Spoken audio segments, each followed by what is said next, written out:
Welcome, ladies and gentlemen, to a new episode of the X Button, Season 5, Episode 26, and also a special episode, as you probably have seen it in the title. I am your host, Alejandro. With me is the Repatriate Bridge member. Paul, hey everybody, how's it going? Was that the bee kind of like I reacting? was I was trying to do that like gasp when Sam comes to life after Mhm. repatriating, but Yeah. I don't know if it was going for that or if it ended up being the Imagine Dragons radioactive start. So I don't know. Yeah, it almost sounded like that.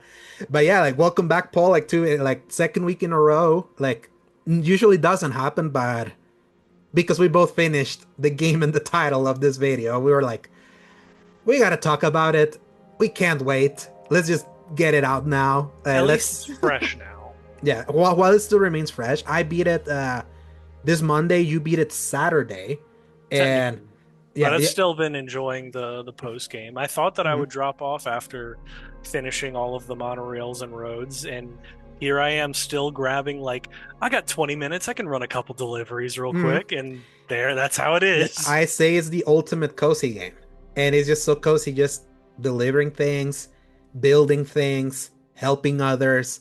There's this the inherentness of doing good for others is so all over this game, and I feel like that's a big theme of what's happening in a lot of media right now, Absolutely, which especially with is a certain funny movie. synergy Yeah, right yeah, there going exactly. on. So I understand why you do it because it's an inherently very positive game in every Yes. way, so it makes sense. But yeah, for the uninitiated, we have the last time we did a review slash spoiler cast for a game was all the way back in March 2024. Do you remember? Was it the Let's see. what was it for? Was it Spider-Man? No, that was 2023. Oh, that's right. You said 2024. Uh huh. Um, crap. Was it Ragnarok? Oh no, no, Ragnarok was 2022. That was our first ever Shoot, one. what happened in 2024? I've had a very busy last couple of years. Final Fantasy VII Rebirth. That's what it was. Yes, that was the last Okay. time we ever did one of those, and then we haven't had a game with enough of a story component to it to do this in like a while. And even other games that could have happened, we didn't do it. But Death Stranding, I mean, like Death Stranding is something that we've talked about since before we even started recording the show, like way back in 2019 when we first played the first one. Then the director's cut happened in between. Kojima has had a very interesting history with the show, back to the abandoned shenanigans, Ugh. and Unfortunate yeah, association. exactly. So it's like to me, it's fitting that a week after episode 200 we get to do this, and just the two of us, like it used to be, because Joe is not playing this. He's still like, Right. didn't he say how many hours into Infinite Wealth he was? That he said he Like just got. 116 or something. Yeah, so it's like he's still trapped there. Rick is playing 10 million different games, so he's never Yep. making progress. So back to the old school days, kind of like it's starting like this era of one-on-ones that we announced last week. But enough to just bearing the lead, and just a reminder that this is the X Bottom Podcast, Escape Gaming Podcast that posts every Fridays from 10 a.m. onwards, God willing. Available in the YouTube channel Escape Gaming, as well as most audio services around the world, Apple Podcasts, Spotify, and the like. You can find links in the RSS feed at tinyurl.com/escape gaming. If you enjoy our show, give us a like and subscribe. Time to talk about what we've been playing. That's basically all we're going to talk about in this week's episode. Because, yeah, we roll credits on Death Stranding 2 on the Beach, which released on June 26, 2025. Originally, I think I said it before that. When I planned my trip, I originally scheduled my trip to end the day before Death Stranding 2 came out. I was like, okay, I'm going to like time it here so that I can be back and I'm going to be playing Death Stranding 2 like uninterrupted. And then life happened, and I Yep. wouldn't and I wouldn't have traded it. But anyway, and delaying that for like I stayed an extra 10 days, and I cannot express how much like that worked for me, delaying that while at the You could same time argue that delaying playing a video game to spend time with people and connecting with them is probably the most Death Stranding thing you could actually do. yes, and that's something that's kind of like what my ultimate thesis of this game is going to be. But I'm going to cede the floor to you first, Paul, before I go into that. So Okay. that's Um, training to what was this game for you, like this okay, so experience? this game, I guess I'll kind of like parallel it with my experience with one, in that it was a game that I initially was like a little mixed on here and there just because the intro, while it was fun, was very frustrating for me, especially me personally. And obviously, we're going to try to avoid any spoilers for For the now. early, Hmm. middle, or end of Death Stranding 2's story. Hmm. But like the world and gameplay is probably fair game Yeah, until we're gonna mark clearly it. pointed. Yeah, we're gonna mark when we're gonna go full in on spoilers, and we're gonna like timestamp it. So we're gonna try like it be as spoiler free from story stuff as we can. Though I feel like this is the time where we cannot be spoiled. Like we gotta talk about mechanics too. So Yeah. that's gonna be spoilery throughout, just for everyone to know. But I feel because I feel But I a lot mean, of that is so if you played the integrated. first game, you kind of have the gist of it, and if you Hmm. haven't, if you've seen any gameplay segments, you kind of have the gist from that as well. Hmm. It's not really a game to like, oh man, the just the existence of this gameplay is going to be super spoilery. It's like, nah, don't worry about it too Hmm. much. Yeah. Um, But for so story stuff, we'll mark it. And yeah, then if you want to leave by then and come back later, yeah, you'll know. But yeah, as as spoiler free far narratively, narratively as as possible. so yeah, like I was saying, I was a little bit frustrated at the start based on some of the narrative choices. So that's probably what Kojima threw in there. That as everybody had been hearing briefly, that he changed the story based on some uh, pre um, preview previews, Yeah, literally, yeah, saying that they really liked it. It was universally loved, and he's like, mhm, "No, I don't really like that. I'm going to pull it back a little bit," yeah, citing the fact that you need people to grow with something to learn to really love it to mhm, stand the test of time, as opposed to people loving it out the gate and then forgetting about it. So, I mean, I respect it, but also, what the heck, man? Like, how are yeah, you going to be like, I'm going to make this worse now yes. because I made it too good? But I would Um, dare I say he failed at making it worse because the game is so there's some of good. that, but I mean, hey, we might be able to get into a little bit of those details later on. I might try to play devil's advocate just for the fun of it, but we're going Hmm. to see how it plays out. I might end up just shouting its praises the whole time. But anyway, Hmm. as far as we just the progression from one to two, really ramping things up much faster. I really respected that, really appreciated it. We kind of like got the gist of everything from the first game, and it's like, all right, here's a gun, here's a vehicle, go. Go do the thing that you've done for like 60 hours already. Um, in any case, I really enjoyed myself from start to finish, really, and just only getting better and more excited about the concept of it. And um, then after the excitement tapered off, it was like a very content satisfaction to chill. Hmm. Kind of took it over, and especially today, for some reason, I played it for like 30 minutes on my lunch break, Hmm. and getting to get in the little tricycle and zip along one of the roads, then dive off the road into a group of enemies to go steal some gear back, and then you run back to your base, and you're just like, oh, that was nice, actually. That was really fun. And forcing yourself to not get into a rut of like, this has worked for me. I'm going to just keep doing this is a surefire way to get frustrated. That's what I did in the first game. Hmm. Um, but just really go with the flow, and just existing in that world is so peaceful and so entertaining for the lack of stimulus there is. Hmm. But yeah, so that's like kind of opening thoughts for that. Do you want to jump back on? Yes, yeah. To me, it's kind of like there's so many ways that you can analyze like what this game is and also isn't. It's like this was clearly Kojima heard loud and clear a lot of what a lot of people didn't like about the original.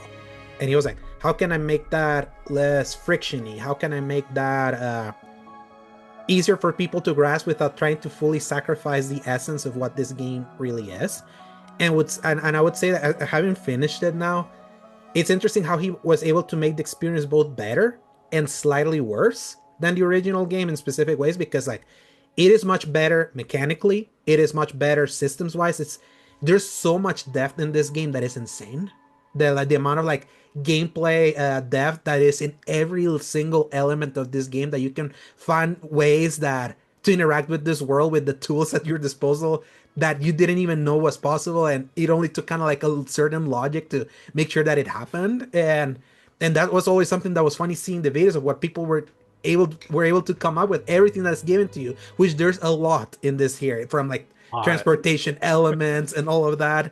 That it's kind of wild. It's a reminder that Kojima, like, he's known as this cinematic auteur that is like, he's a frustrated filmmaker that likes to make games that are basically movies. But I'm like, I feel his last few games have both underlined both his expertise as cinematics, but also how well he does game, like the actual game side of things. It's like, it's just, I feel like this game wouldn't just work if it was just kind of like a movie, especially when you see that the actual plot of this game is also probably his most straightforward story he's ever done. Honestly, yeah, he Yeah. kind of toned it back a lot. Hmm. Had a lot of restraint, with a couple of exceptions that we can get into later. Hmm. Um, I was actually really impressed with the fact that I wasn't getting to an objective and subjected to a 3 hour cutscene. Hmm.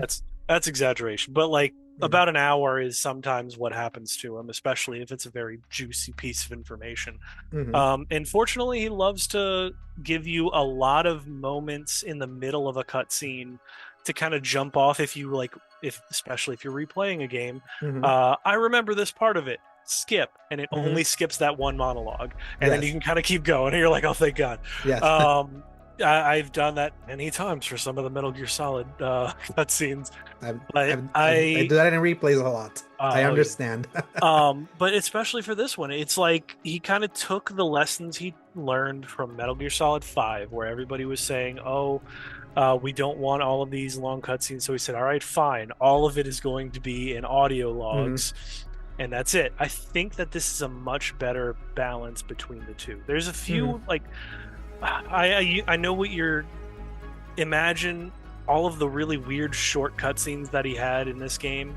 Those ones that felt like there was nothing really added for it. Hmm. I want to understand those a little better, but in like the context of hindsight here, I'm thinking that that did the lifting where a lot of people don't connect with the audio log. So he said, okay, I'm going to have like a 3 minute cutscene where Sam barely interacts with somebody, but it's still an interaction. Hmm. And I think that that's what he's using to do the legwork for all of his stuff. Is that making any sense at all? Yes, it's like, there Like he's is doing a cutscene. shorthand Yeah, almost. yes, he's like doing he engages on the cinematics of it all, and this game has some of the greatest gaming cinematics ever. Like in direct Undoubtedly. in Yeah. direction and acting sometimes, like And in its center. quality, so many people are saying like we've reached past the uncanny valley now, and Hmm. that's just a person in my brain. Oh Like yes. it doesn't even look fake half the time, especially if you take any still where there's a character talking to another character. I think depending on the situation, I would be struggling to figure out if it was a game or not. Hmm. Like only in the movement, and even then, it's like so perfect. My brain is just like that's a person. Yes, That it's especially just like that there. in like Leah Seydoux's character, Oh Fragile. yes, Holy crap! Like that, I feel like Kojima really like honed in on so many like close-ups of her that it's like you really believe that it was just Leah Seydoux like delivering all this stuff. And completely. I don't know how they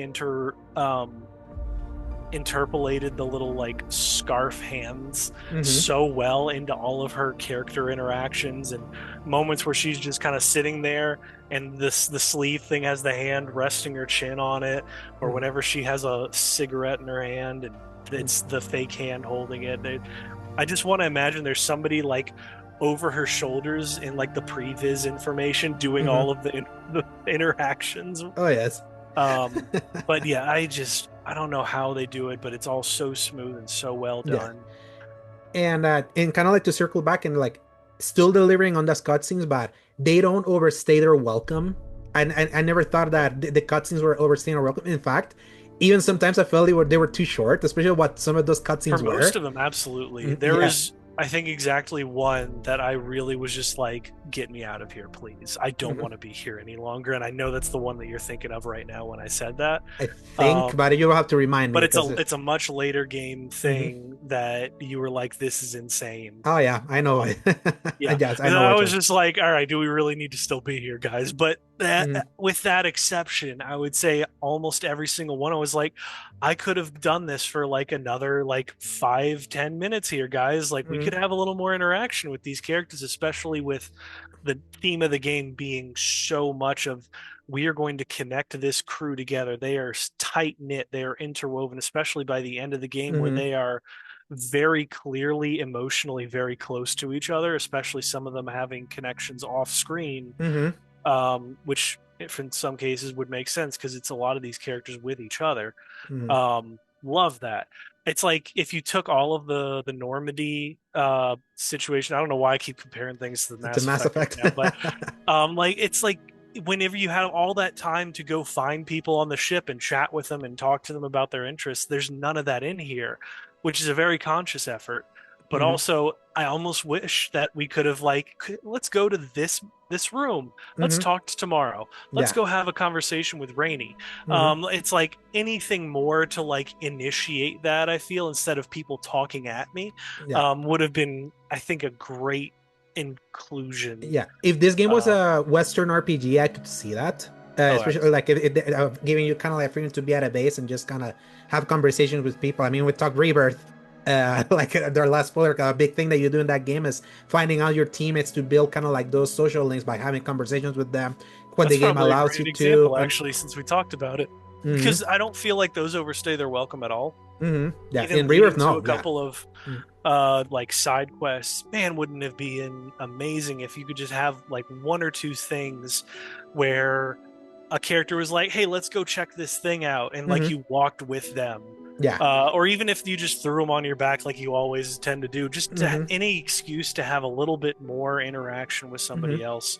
Yeah. um We did oh, get that would some side deliveries that are kind of like character specific that kind of then gave way to some like extra backstory, because then after you do that, then that's when you get prompts while you're at the Magellan, which is at your base here, which is the basically the Metal Gear Rex mhm. shaped the ship that kind of like takes you everywhere and you can fast travel around the world and all that. And that's when after you complete certain parameters or things that you do while like sitting in your room and all that, like it triggers something that then can give you extra connection to the characters that are part of like your crew. And I think specifically the ones that benefited the most there were Tarman and Dolman, because that's the only way to kind Yes. of get those that backstory, because Rainey's and Tomorrow's are more within the story. You're not gonna miss them, like that's part kind of like the main narrative. You're gonna get kind of those beats, but then for those other ones, like you can easily miss them. And I feel those are some of like the best cutscenes in the game, like what happens to Tarman and why he becomes Tarman, why he doesn't have a Yes. hand, or why a stop motion puppet exists at all. And it's like probably the most insanely tragic like backstory of all of them. Yeah. And you wouldn't expect it from a character that is your basically your Mimir. I And you feel can like it hits out of nowhere too, Mhm, where it's like you're having conversations with them, just hitting that talk to Doll Man, continue talking. mhm. And after a certain point in the game, he's just like, hey, Sam, I never told you about my past. Let me give you the horrifying background. Yes. And and then it cuts to like a full cutscene Mhm, flashback of like exactly what his deal is, which is just such a I love the concept of what is going on right outside of what Sam does, mhm, because all we see is like the connective tissue between these cities. We mhm, don't see anything that happens inside of them, especially when, like, I think these might even have the biggest cities of the series. I don't mhm. remember what the population was for the first game cities, I but don't think, yeah, I don't think that when you were arriving to like the different ports, I feel that's something Kojima added to this game, where he tells you like, this is okay. a thing. It has this many people are here. There's two Right. here. There's 40 people here. There's That's what I really 200. love, because while you're interacting with one of them, that's Mhm, usually just the representative or the leader of all of these other people. And like they made mention to it in the first game, but make it so much more concrete where like the West Fort Knot is like 50,000 people live in mhm, that city. It's like that's a big zone mhm, for this sake of people, and to see and understand, especially now, like how does the corpse disposal work? How does like the actual process of this world go through its day-to-day life? I wanted to like almost walk through the massive warehouses and understand how these deliveries get to the people. How do they live? Where are they? What are they doing every day?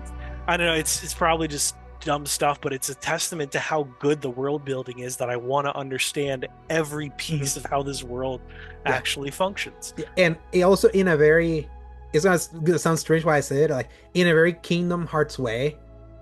It's lore that seems impenetrable, but when you're in it, it all makes sense.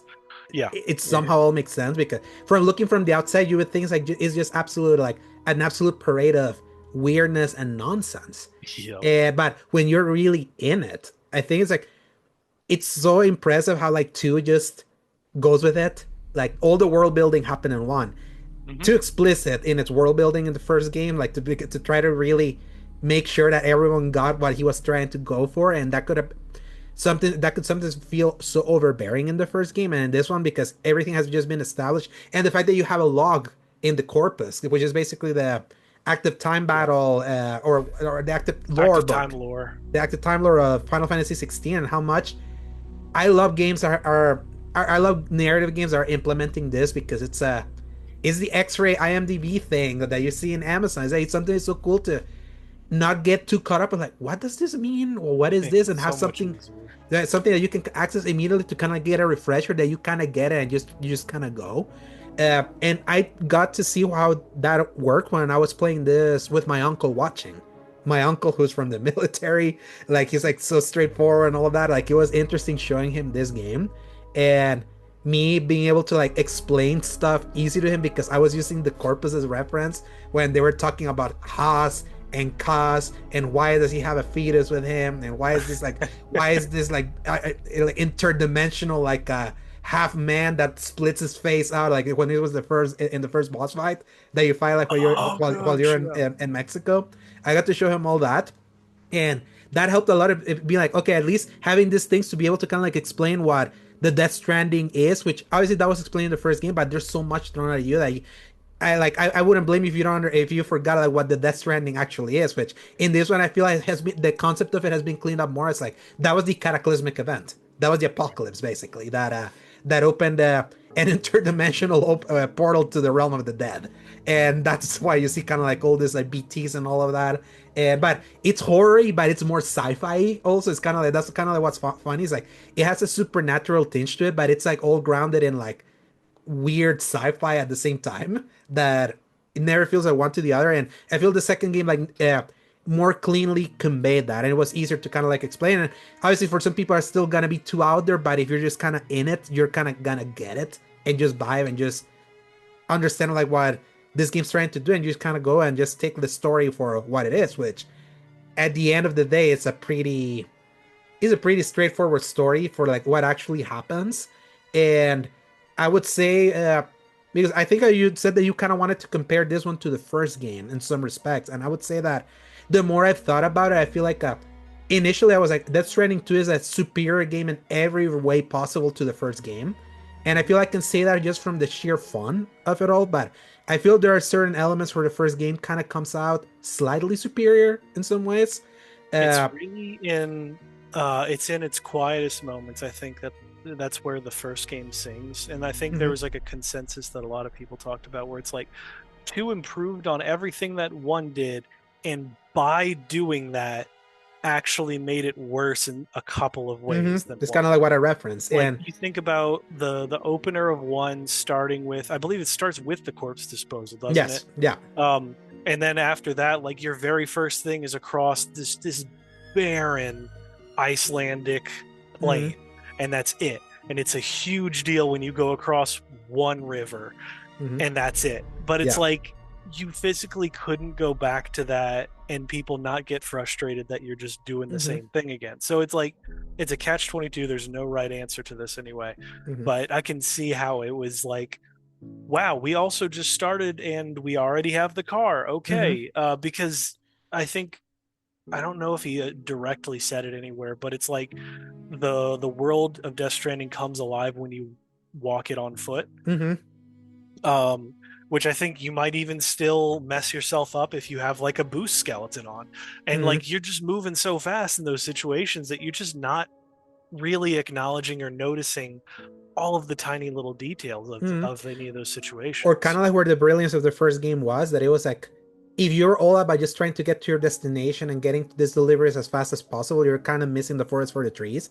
That a Right. lot of the gameplay brilliance of the original game was kind of like staying the path that you were taking as you were holding all of this together, and like the navigating very uneven terrain in that first game where there were so many rocks that trying to just drive a truck through there was always like so you could kind of make it work, but it was constantly like you were constantly like bumping into things. So Right. there was And always a friction that you felt like in yes, those deliveries that and I think there overcoming was a it. little bit of friction that got removed from the second one. I mean, just look at when you finished your first couple of things, and as soon as you put somebody onto the chiral network, everything becomes so much easier, which was true in the first game as well. Hmm. But I remember it was a huge deal. The second you went from on the chiral network to not on the chiral network, you were like, you need to be prepared or Hmm. you will get freaking thrashed. Oh yeah. But here it's like, all right, whatever. We're just going to kind of keep pressing through and powering through. And I don't know if that's just like a terrain difference or Hmm. something, but I felt like I remember it was so difficult to get over anything. But I feel like I don't know if it needs a nerf or something, but the connection to all of the other players, I feel like their pathways created Hmm. a much easier way through the world so much quicker. Like Yeah. I feel like I did one delivery and all of a sudden it was like, oh, there's a path. All of these rocks are gone. Hmm. All of this is so much easier. Yeah. I feel like there's ladders everywhere I turn the corner to the point where Hmm. I almost want to destroy a few things Yeah. so that there's not so much clutter everywhere, you know? Hmm. Yeah, and I feel like I do wonder how much that has to do with the fact when we first played the PS4 version of the original Death Stranding, which was still to this day is the essence of Kojima's whatchamacallit, like idea of trying to overcome like hardships with all of this, because the director's cut was the first one that started finally like sanding off some of the edges by adding the catapults, giving you like the macer gun and all of that. So it was like the road to making less friction into the game started with the director's cut with the PS5 version.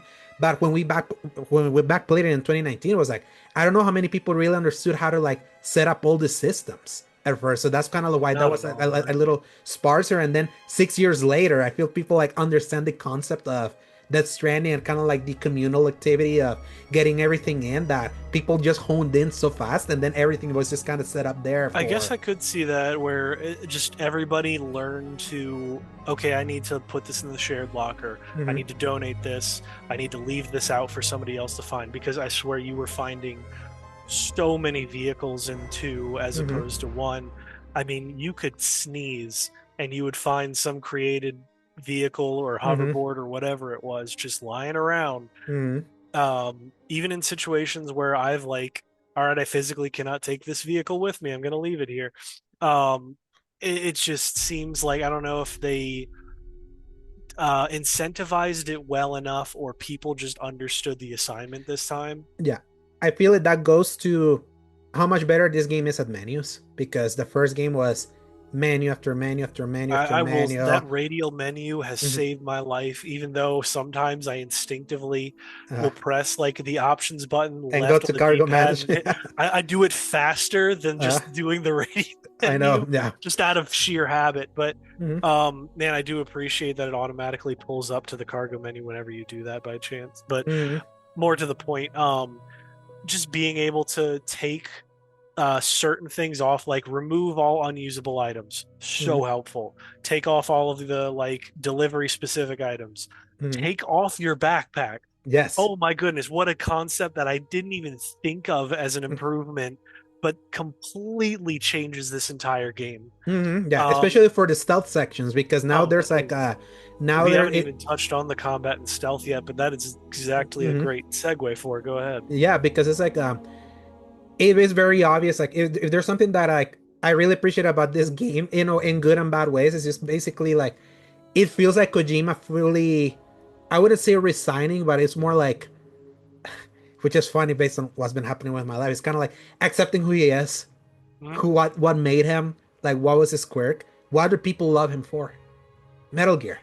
Right. And he really was like I think when he did that Stranding one was kind of like such an intentional statement of him being like, you guys know me for Metal Gear, but I want to do something so completely different. It's like Right. I'm going from like some of the best stealth games ever to a delivery sim in a post-apocalyptic world about connections. And some people that wanted originality really vibe with that. Other people were like, "Man, I really wanted Metal Gear again." Especially when what's funny is that Kojima in that first game, like especially the PS4 version, I feel he mostly succeeded at doing something different, but you can still see some kernels of the Metal Gear of it all still there.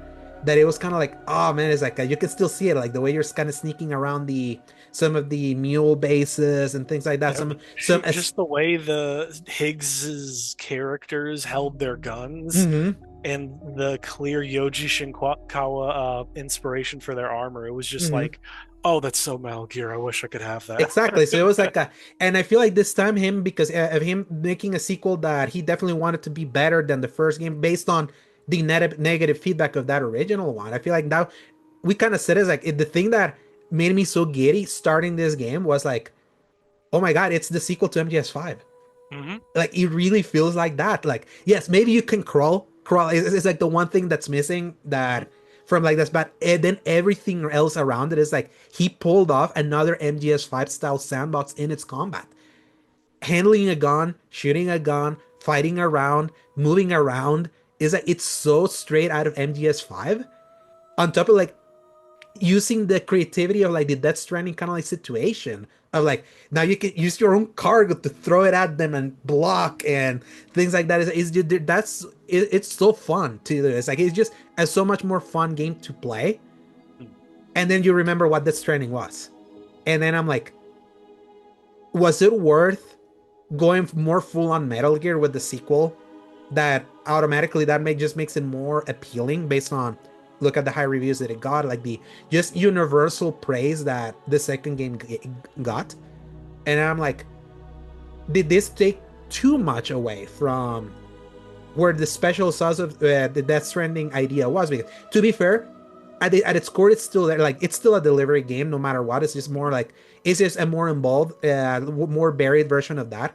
But then when you think about how it sacrificed the friction that the satisfaction of completing one of these deliveries is, especially like, to me, like the biggest thing is this felt like America's truck simulator for me. I kept driving that truck everywhere, and it was funny how little friction I felt driving this truck everywhere, The even going truck, up.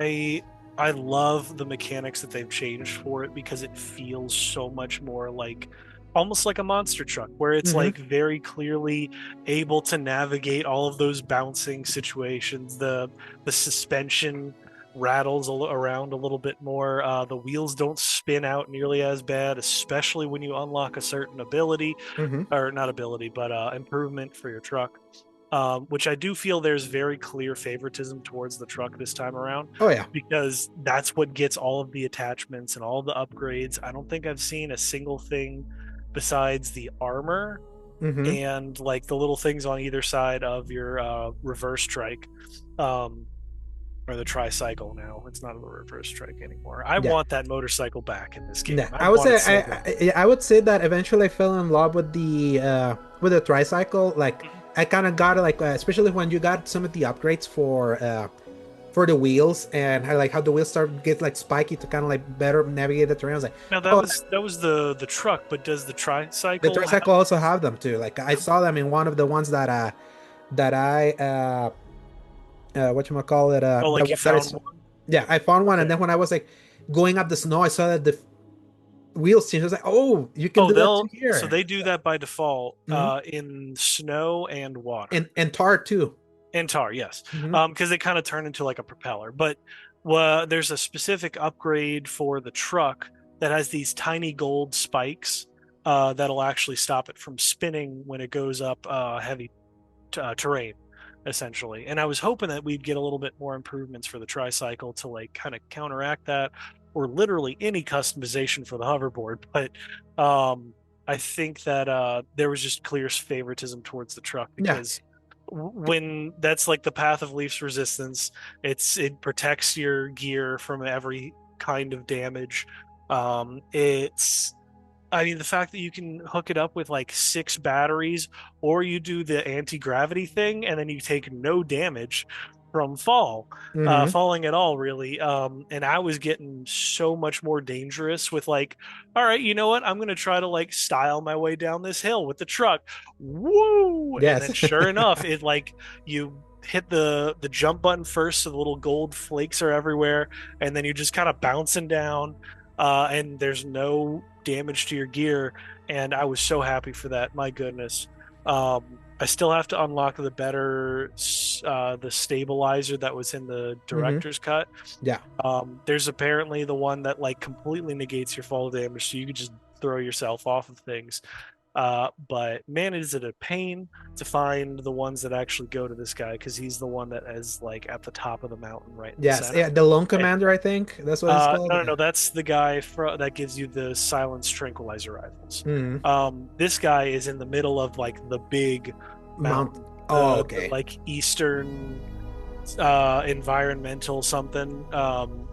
But he's not all that bad to get to.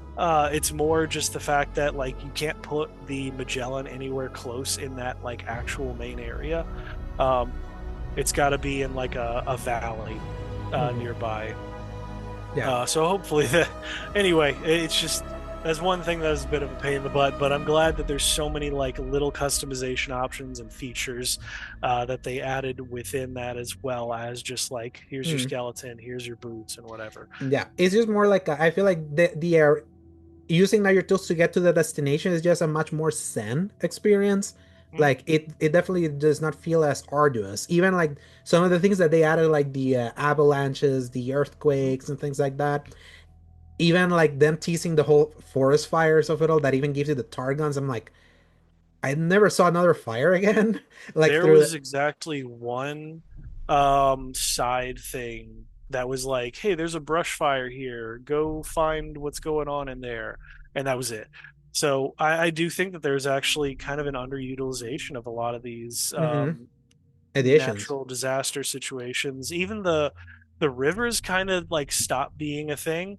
I thought that that would be more of a this whole area is going to flood, and it's really just like Mexico utilizes it for there's like a dry riverbed Mm-hmm. that's completely dry, and you're not paying attention, and then It suddenly feels. you're like, oh shoot, this whole area is a riverbed. And then that's the only spot that it's really like that. All the Yeah. rest it just like gets a little wider, and that's about it. You know what it reminds me of? It reminds me of Metal Gear Solid 2, how the tanker level has all this different like Yeah. gameplay And then it's just never replicated in the main in the game. tank, and then when you go to Oh, Australia, it's like yes, there's earthquakes there. Yes, there's like one big sandstorm that can hit you when you're kind of like in that very big red but it's desert. only in that one specific spot. Mm, And same thing for, I mean, like obviously avalanches can only happen in the snow, but also I felt like they never happened to me. mm, So I don't know if there was just like not enough happening yeah. to cause it or what, but Mine happened for me. It's just that I anticipated so well that I drove around it, so I completely missed it. I've heard of people that were like climbing, and then the avalanche took them down all the way down, and that sounds painful. So those things can still happen, but kind of like the this is always the catch 22 of doing a sandbox this buried. I feel like if you're smart enough, you can outsmart it. Like you can outsmart it yeah. things that and the friction, and that's always kind of like that. I think you once said it that this happened to you with Halo Infinite. That once you got like a rocket launcher, Mm. you just went into every base and just rocketed Oh yeah, everywhere. yeah. Because Yeah. like once you get the path of least resistance, you just, and I think it was the XCOM 2 developer. He Mm-hmm. said that if you give the player the too many options or too much freedom, they will just take the fun. They'll optimize the fun out of the game. Yes, and I feel like the people that are really creative enough to really exploit things are the people that are having the most fun with this game. I feel I always hit like an in between spot where I get very comfortable with one way of doing things, and I that's how I do it. And then my fun kind of comes from getting others to figure out and then trying to replicate that. And I feel this game does that in its combat and in its the way you explore and all that. And that's both a strength and a weakness because the original Death Stranding had your one way to be able to do a bunch of things, and you just really needed to figure that out. So it felt a little bit more directed in a way, and this one feels a little bit more freewheeling. And I feel that's up to personal preference. I feel like a lot of people like the latter. The people like the amount of freedom that they can create their own fun. And the things, at least more so in this game than even Metal Gear Solid 5, I feel like there's still enough direction here that a lot of the sandbox elements can still play without you feeling like you're overstepping everything. The only part that really suffered is the friction of actually delivering.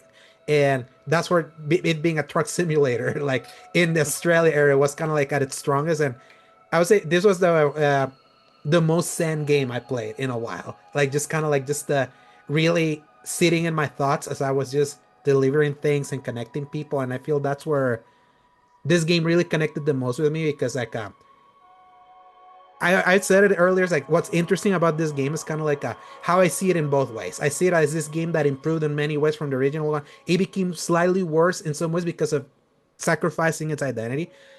But then at the same time, I saw this game as a metaphor, a visual, mechanical metaphor of what I've been going through my life over the last few weeks as I've been playing this, and me connecting with family and people out in the real world and coming to terms with that, like what these connections are meaning to my life, and using kind of like this game as a proxy for that. That I didn't expect it to hit as hard as it ended up doing by the free nature of like what its metaphorical actions was doing, like what it was conveying. And it's hard for me to separate that, like how Yeah. much Do that you want to go ahead and yeah, dive into spoilers? Do you think yeah, we're far enough yeah, in? I think we're far enough because I feel it's kind of like I feel even kind of like where the story eventually goes kind of really tied into that, and why Yeah. I ultimately really love this game. And I haven't had an experience like so raw of that, kind of like how that was so I was able to kind of like inject myself into like the actions of the experience and how it helped me work through stuff myself, stuff that you and I have been talking in private for. And that made this experience so almost religious in a way that I can separate the objectivity of like where it nails it, where it doesn't. But gosh, like in these other ways, it's very hard to untangle that. And we can untangle that like now moving into spoilers, because that's kind of like where the story kind of comes in. So starting spoilers right now. So, Paul, what's the story about? All right. So this is assuming that you at least understand what happens in Death Stranding 1. Mm-hmm. But to at least get the concept out of the way, Sam Porter Bridges is a person in this world. He has something called dooms. There are several people that are like this, where they have some kind of connection to the afterlife or other side, or having a beach, as they call it. And the first game was all about this character who really did not want to be around other people, being convinced through just sheer force of will sometimes, or bribery, that he had to go connect the entire United Cities of America after a great cataclysm called the Death Stranding. And after that happens and a lot of shenanigans ensue, he connects very closely with a character that he takes in as a surrogate daughter figure named Lou. And Mm-hmm. he leaves after Lou is supposed to be decommissioned by the organization that he's working with. He decides to go AWOL and leave. It's now about 13 months later, I think it 11. was. 11. 11 months, Mm-hmm. thank you. It's 11 months later. Sam is living at the border of Mexico with his surrogate daughter, Lou, where he gets reconnected by a previous character named Fragile. From the previous game, she's now part of a new organization called Drawbridge. And she says that they're a civilian group that wants to connect the entire world and not just one country for the sake of its government. Because obviously, if one government is trying to connect itself to all of the rest of the world, that can raise a lot of red flags. Remember that, because it's a secret tool we're going to come back to later.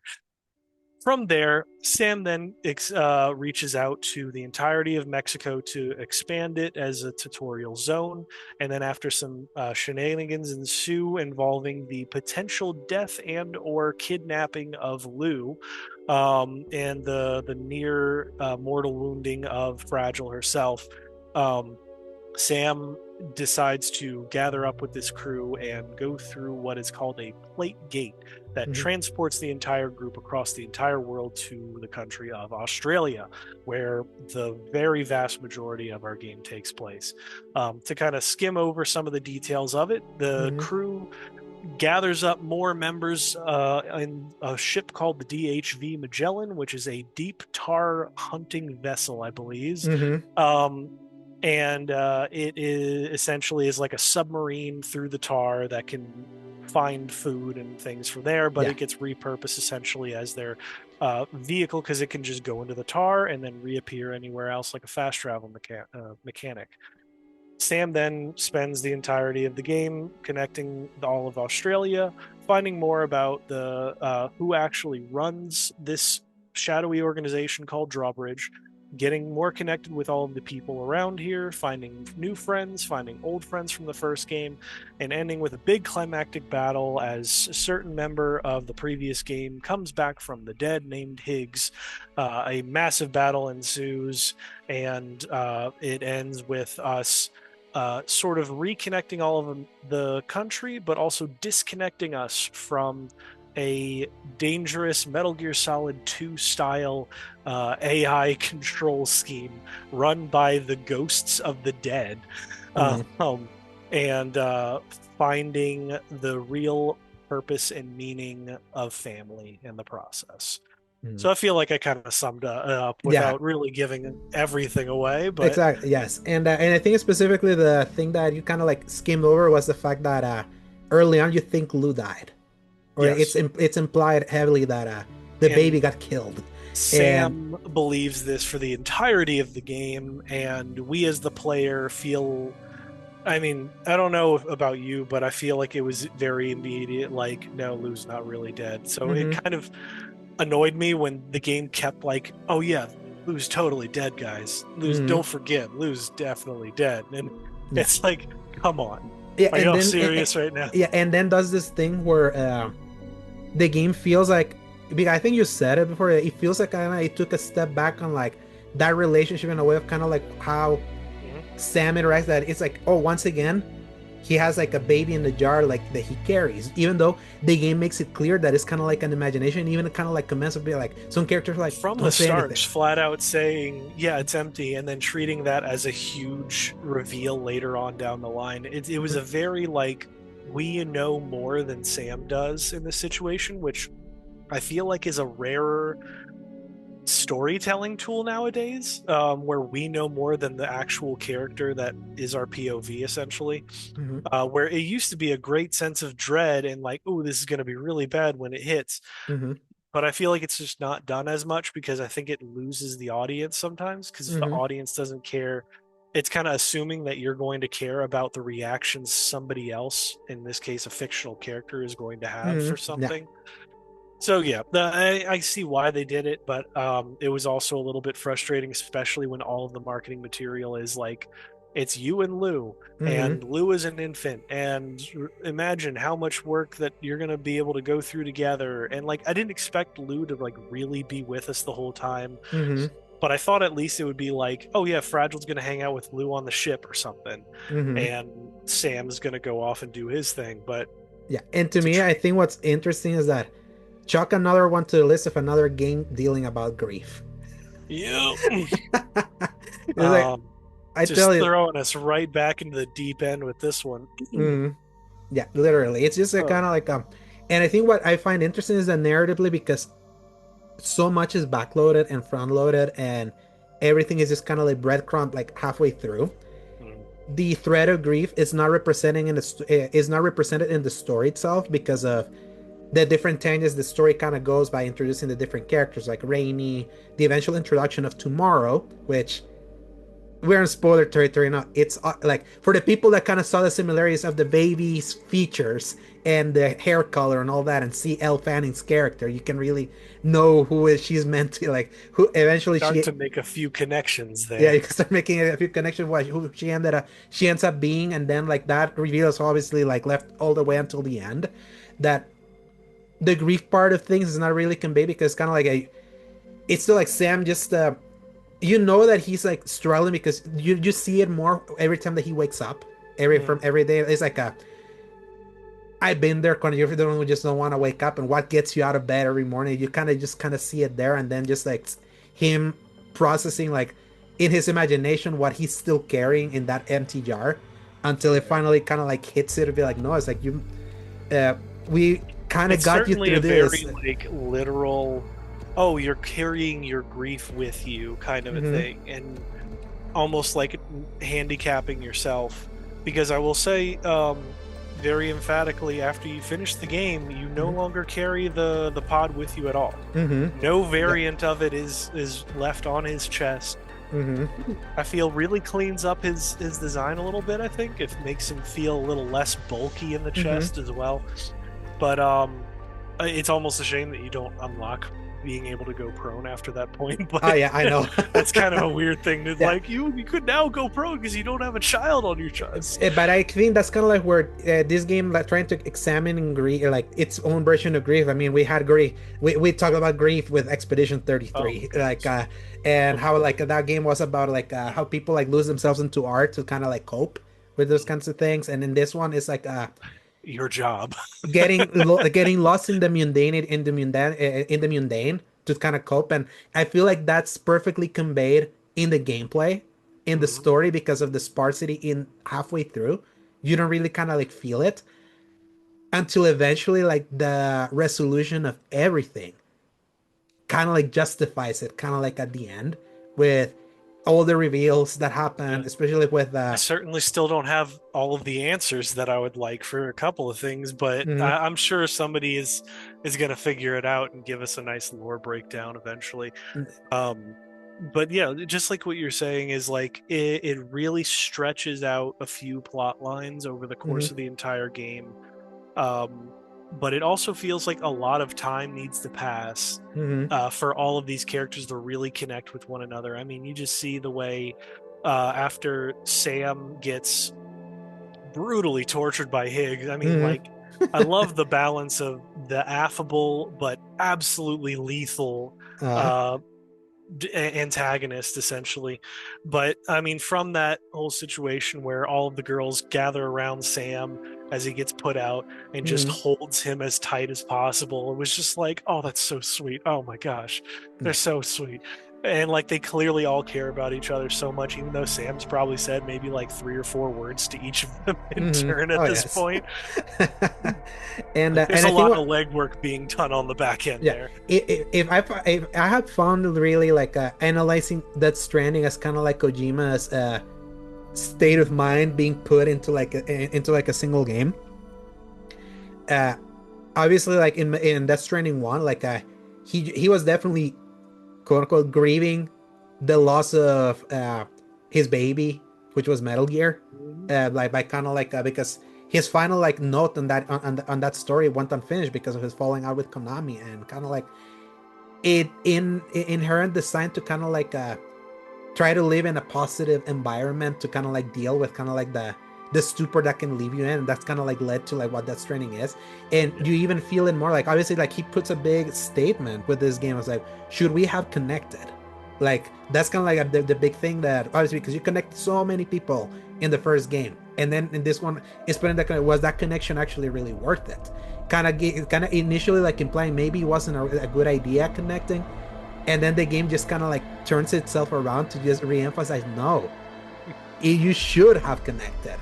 These connections are all important for it is everyone. Funny in hindsight, just the way that he cast a little kernel of doubt in there between the should we have connected and we should not have connected marketing parts, only for the game itself to be like, yes, in fact, you should try even harder. I thought that was really funny overall in the end. But in any case, let me think. We were kind of talking about a lot of the storyline aspects. I kind of wanted to jump into some of the meandering of the middle. A lot of the people that we get to connect with, I feel like I felt more of a tangible connection with than the first group.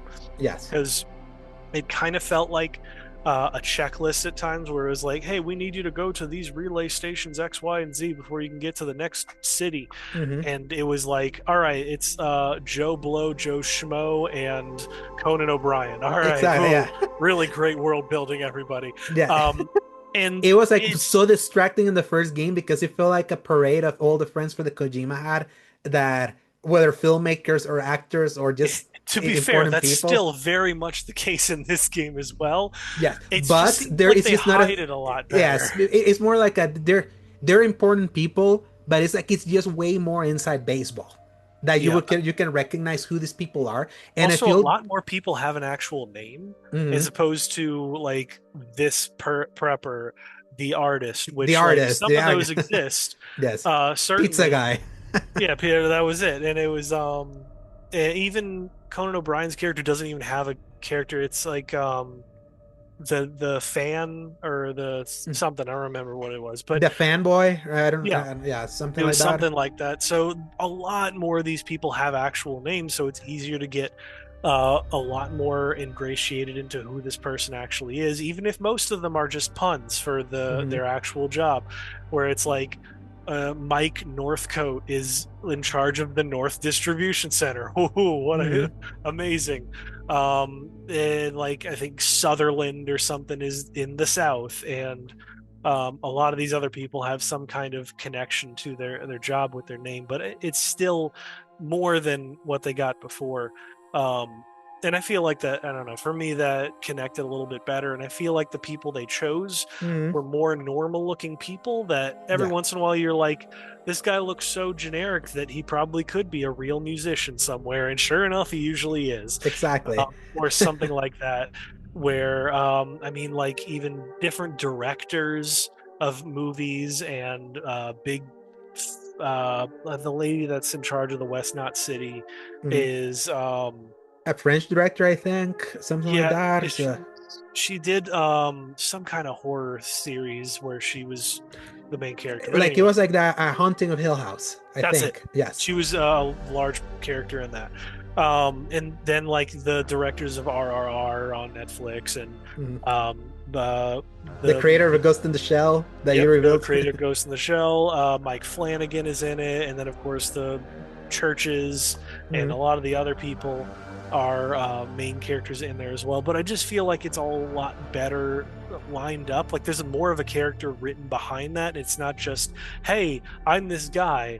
I do one thing, and that's my entire personality. Mhm. Bye. Yes. Um, and yeah, I just feel like there's a lot more going on there. Even like actual commenting on people nearby and stuff. Heck, the freaking VTuber is hilarious. Mhm. Um, Amazing. The just beat. the fact that there's a person in there, and it almost makes sense because they're called the data scientists. So Uh-huh. like they even when you go into their little zone, they've got all these radar dishes and stuff, and they're doing all sorts of data work. It's just really funny, like when you pay attention to what they order and stuff like Mhm. that as well. But it was a lot of fun. As far as was there any thoughts that you were kind of thinking about as far as the meandering in the middle? Yeah, in the middle is just kind of like where it's meandering is the word for it because it's like it's you're really just kind of like connecting while getting a few like breadcrumbs, which include like the reappearance of Higgs. Hmm. Whenever like you fight him for the first time against his like big octopus like Metal Gear boss fight near like the I West. do kind of wish that there could have been a little more variation there because you literally Mhm. fight that thing about three separate times, Oh yeah. and it just has a very tiny change to like its face, Hmm. but its move set is completely the same the whole time. Yeah. So I Yeah, I don't think know you fight it about like that three one. times. Yeah, I think you fight that Metal Gear like the three times. The variety comes from The the BT. normal from the VTs, which is kind of like a you had like the big hand one, the big like human that opens his face. There's the lions, and all. I think that's where most of the enemy variety is. But then with the BT encounters, like those are even more option. Like you can easily like circumvent like fully Mhm. fighting those compared to like before, with the exception of the one that you fight in the first boss fight of the game in Mexico, Right. and the big spider one that you At the fight in very the end. at the almost at the very end. You circle back to Mexico when it's like submerged in water, which was an incredible visual. Uh, 2025 is a big year for being on dry land, but also simultaneously being submerged It's, underwater if you look at the yes, sky. literally with everything. But but it's like you start getting kind of like the crumbs of like, oh yeah, is Lou dead? Like, what is Lou? Like, who is Lou about? And I feel like the who of where she comes from, the ultimate resolution of that story is super satisfying.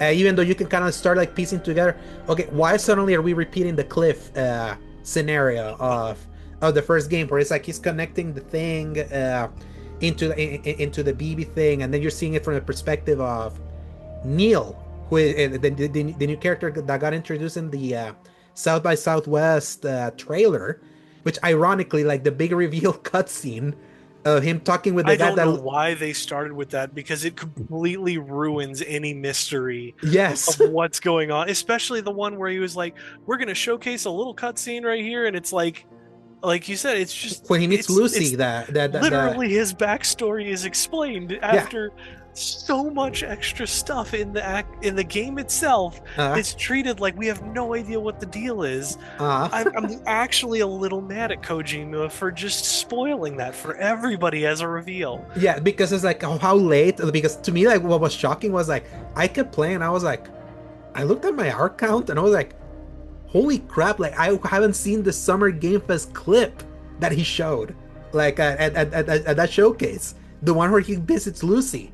Oh Like yeah, the yeah, first, yeah. yeah, he was like he showed that scene, even though you saw a few glimpses of that cutscene too in that Right. trailer, in that 10-minute trailer that ends with him Which like putting still the kind of bandana. spoils it. Oh yeah. But not nearly as bad as it does in the actual like full clip that's just unedited, Mm-hmm. plays out. And it's like, oh, congratulations. Thank you, Kojima, for coming and showing your game to us. And it was like, all Mm-hmm. right, cool, whatever. But now in hindsight, I'm like, why would you pick that one scene? That is Yes. such a huge scene for the whole like plot line explaining it all. Mm-hmm. I love Neil. I think that there's a weird implementation with him because where in the first game it makes sense because you are seeing Sam's own memories. Memories. That's the Mm-hmm. big reveal for that. For this one, you keep trying to understand what the connection is to Neil specifically, and Mm-hmm. it's a much more emotional Yeah. connection as opposed to anything else. Like he is literally too focused on trying to protect Lou to Mm-hmm. stay dead almost. Yes. Um, but then at the same time, he's like seemingly not in control of his own power to do that, which is I feel really cool when it's physically presented as he's dragged out like he's a prisoner, Mm-hmm. and then when he unlocks or is unlocked of whatever uh, imprisonment that he's in, he becomes in charge of the entire Mm-hmm. situation after that. Where Mm-hmm. I loved each one where at the first he gets pulled in and he's like chained behind his Mm-hmm. hands behind his back on the motorcycle, breaks free, and suddenly everything listens to him. The second one where he was in the boat and he's like dropped down like he's a hostage about to get executed, breaks free of that, water fills, he's in charge again. And then the third one being the quake where the truck falls, he's dragged out of it like once again he's a POW, and then Mm-hmm. as soon as it reverses time, he's in charge. Yeah. I really like that weird dichotomy of like he is just as confused as everybody else is. I mean, you see that first part where he Mm-hmm. shows up with all the fireworks and it's Oh yeah. bright and And he's by the just like way, shaking his head like what the that's that first set piece where you meet Neil and all that. It's yeah. probably the most stunning thing I've seen this generation of It's crazy consoles. that they kind of threw that in at the start Mm-hmm. as like the best one is right there very prominently shown, Mm-hmm. and I feel like they kind of drop off and become less interesting, Mm-hmm. where the second one was still pretty cool with the Is it the water, underwater thing?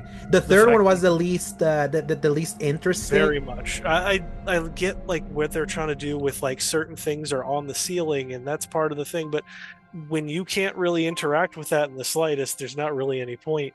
You're Mm-hmm. just still going Yeah, through yeah. I thought that we were gonna like flip around and we're gonna be like, even though there was a really cool visual, kind of like that train, like that yes, was kind of floating. You were kind of running around it. That was like, I okay, did that like that part of that it. that part was cool. But at least just from visual punch, like that, the look of that Dia de los Muertos style, like fireplace where you first meet him with like with the Ferris wheels like on fire, like doing like the little fireworks and So like much how cool stuff and going on. and what's funny is that there's no ray tracing in this game.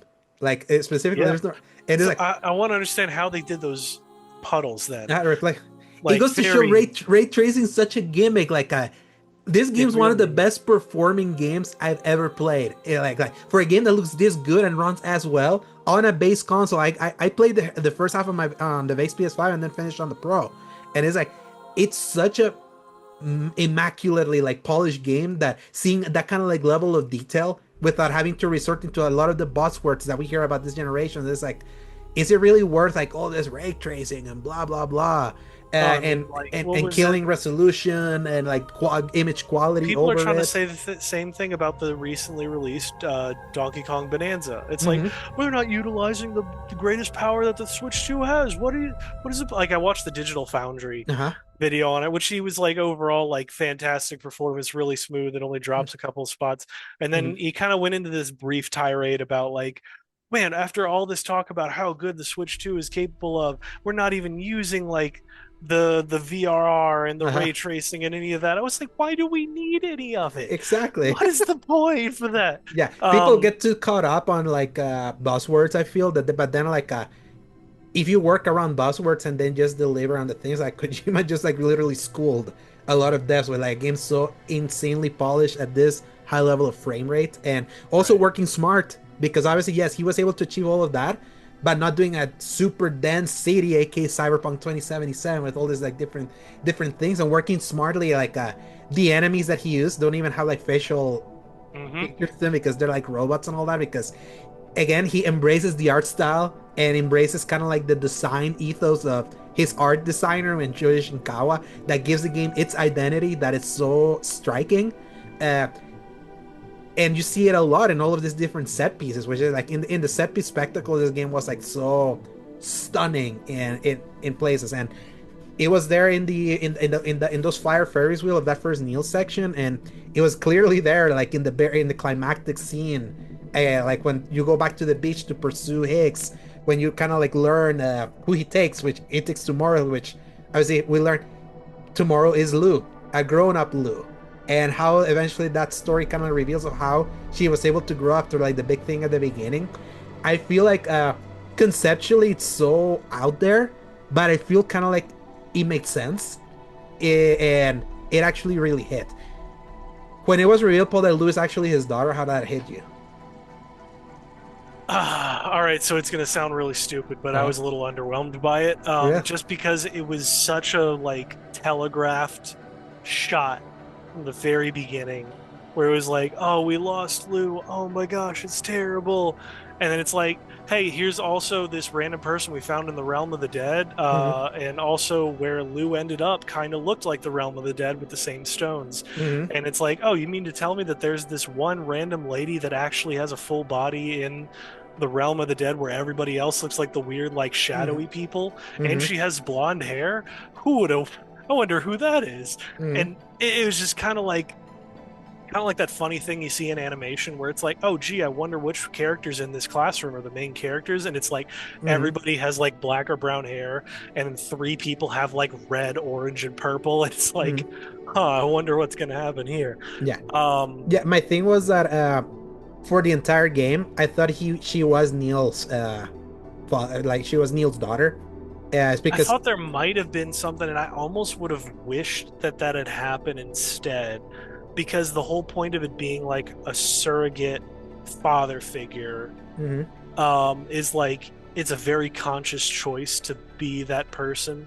Even so, like, think about it. Like, if you went through this whole situation and Sam's backstory, and it was Neil's daughter, like that almost like the what ends up happening with Lou being Sam's real daughter makes Neil out to be such a more sacrificial figure. Mm-hmm. It works really well where it's like, wow, Neil went through all of that crap. He got none of the recognition. He wasn't married to the person. He doesn't Mm-hmm. get the daughter, and he still went out like a boss Mm-hmm. through the afterlife trying to protect her. Now Mm-hmm. imagine if you'd taken that and flipped it, where it's like, now that's Neil's daughter, all of that situation, but Sam is the one that is going through hell. Mm-hmm. not dying to anything, not bowing to anything to save a daughter that's not even his. Mm-hmm. You know what I mean? Yeah. So like it's a real like weird subjective thing where it's like, oh, it would have been better if we'd done this. But I think in my head, I was like, I almost would have preferred this instead of what I feel is going to happen is they're going to reveal tomorrow is Lou and Lou is his biological daughter. Like the second they were like, there was one BB that was saved and it wasn't used for anything else, and Mm-hmm. we don't know where that BB went. I was like, I bet it's Lou. And sure enough, like 20 hours later, like, guys, we found the craziest thing. If you look on the inside, you can see the serial number for the BB that Sam had is the same as the one from the other thing. It's like, whoa, guys, wow, you really figured that one out. So I don't know, it felt like really juvenile for a lot of it. And then that's what makes the execution just that good, that by the end of the game, it didn't matter for me. Mm-hmm. Where Yeah. where I was like still a little bit like, okay, we could have handled this a little better. I feel like any of these characters should have been able to put two and two together a long time ago for this Mm-hmm. process. And yet, when you're sitting there running across the beach, trying your hardest to save tomorrow, Mm-hmm. um, well, you as the player know that that's Lou, even if nobody else does. And it literally has to come down to Higgs to be like, that is your daughter, Mm-hmm. you idiot. Yeah. Um, but like, it didn't matter by that point because it was like, we're going to save our crew member. We're going to go in and do this thing. And you have the crazy chase, you have the crazy shootouts, the massive kaiju battle, and then you have the guitar shred fest with Higgs Mm-hmm. Which was finally beating. insane. Um, Oh man. and then coming down to the finale of, and this is where it kind of like falls apart, just from like I have no idea what's happening, even if it's really cool, where Tomorrow turns into the giant baby form of Lou Mm-hmm. to kill Higgs and then disappears and then turns back into Tomorrow. I'm like, so was Tomorrow able to just kind of do that? Ah, Was it more of a metaphor? yeah. What's going on here with that? It kind of gets out of control there. A Kind of little like bit. with the metaphor, with what they're trying to do metaphorically, what they're trying to do kind of like Because I get like thematically. you're not going to recognize Tomorrow in any form that's not a baby. So they were like, well, we need to make a baby Mm-hmm. that can also beat the crap out of Higgs. What are we going to do? Yes. There was like kind of only so much they could probably do, I guess, from that. It was still very funny. Mm-hmm. To do just the literal Shrek ending where Higgs gets to have this whole uh, guitar solo and sing the song that everybody keeps singing, and yeah. then it Baby, finishes, the and giant then he babies. just gets snatched. Yeah, it was Um, so, and the fact that their battle was had such clear Solid Snake versus Liquid Snake like vibes, but now with like a guitar, and it Now just I and wonder if that's gonna land for anybody that didn't also like have that experience. mm-hmm. Like, is it gonna hold up on its own to anybody who didn't also play any of the Metal Gear Solid games, especially 4, where it just redoes that whole thing? Mm-hmm. Because I did mention to you it does feel a little derivative of 1 Mm-hmm. because it basically ends the same way where Higgs and Sam Do beating like the the little crap at each mhm. other. You get the little fighting game thing. Higgs steals your health by biting your ear off or something. Mm-hmm. If you, it's a whole thing, but it's so. I think that's what I was saying to for Joe's friend that was asking about Death Mm-hmm. Stranding, as Yeah. somebody who doesn't play games a whole lot. Do you really hit from this? And it's like, I don't think you do, Mm-hmm. because you need to have so much prerequisite knowledge of Mm-hmm. gaming in general and Kojima's past work to Yeah. really appreciate it. Especially he taps on so much of things that he's talked about before, like Right. the whole the president of APAC in Right. here that It's played by like, Mimir himself. Like it's like basically like his whole spiel about like them like having all this AI connected at the beach to be able to control everything. I was like, that's straight up from the Patriots from MGS2. Like it it's still is. kind of like that same like that same the same kind of like eerie message that he spouted all over it back in 2001 that people thought it was gibberish, and look where we are now, like with all this like controlled AI and things like that. It's like a lot of themes that Kojima's playing. It's like he twists them in a way that made sense for Death Stranding. It's kind of like MGS with a supernatural twist, but it's kind of like hitting on those same beats. It's him like playing to his greatest hits almost that way, and that Yes. for It's a people that love highlight reel. yeah, for people that love Metal Gear, it was kind of like holy crap! It's a highlight reel of like him, like this was him, kind of like I would say in a very defeated way, just kind of like embracing it. But I feel it was more him honoring like the thing that made him Kojima that way, and I I could felt that all It of that is a bit weirdness of a felt like victory lap, I would say, but mm-hmm, it's also not necessarily a bad thing either. yeah, Because, I mean, on the one hand, it's something that worked for him. I think he got a lot of the I'm tired of doing the same thing over and over again out of his system with mm-hmm, one. uh-huh, And I think this was him like, I do actually still like making this like stealth action game kind of thing, mm-hmm, and then doing a lot with that. yeah, So it's really I really appreciate how much earnestness he's putting into it as he does every yeah, time. And I don't want what I was saying once again from my early game impressions to sound like I'm giving a negative situation to this mm-hmm, game or a negative lean to it, because it goes to show how good the execution was, like we've been saying, mm-hmm, that after you've done all of this insanity, maybe had a couple of weird musical numbers, mm-hmm, very connecting to the emotionality of like The Last of Us with its mm-hmm, future days scene, as we talked about, yeah, but then kind of trying to push your own situation in there. Um, but then ending it in such a strong, like, I found my family again. I'm going to hang out with my family. I'm going to retreat back, seemingly, but in reality, I want to keep connecting this world. Um, really laying the groundwork for the crazy sequel potentially. mm-hmm. And I If mean, shoot, yeah. yeah, I, yeah. I don't know how long it's going to be until we see a Death Stranding 3, but Yeah, um, he's even said that if a sequel happens, it may not even be him. Like he may have someone else directing it because jeez. he has that Xbox game he OD, which was kind of like the Yep, horror game that he's doing OD. with He's got Fizzant. yeah He Pheasant. He said briefly that he wanted mentioned yeah he said that he was gonna work on Pheasant after doing Death Stranding too, and that was gonna be him fully returning to the stealth. stealth action. Yeah, like fully So I don't know embracing what it. that's going to be like. Yes, like when we Um, the fact that he was able to do all of that here, and we still have a stealth game, still like an original one, still kind of like waiting in the kind of waiting in the wings for him, probably for the PS6. On top of like what he can do with Sony Pictures, because Sony Pictures is like involved with that one, so there might even be like more movie like stuff. Who knows?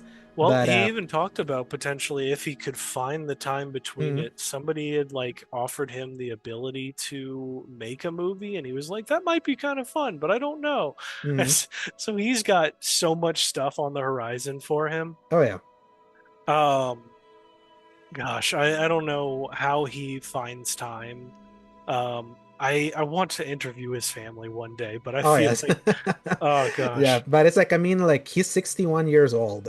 He did this game while in the middle of COVID. I think he got COVID. I don't know, but he also got like an eye sickness that he Mhm. had to have surgery like in the middle of COVID that scared him into thinking he could never do another game again.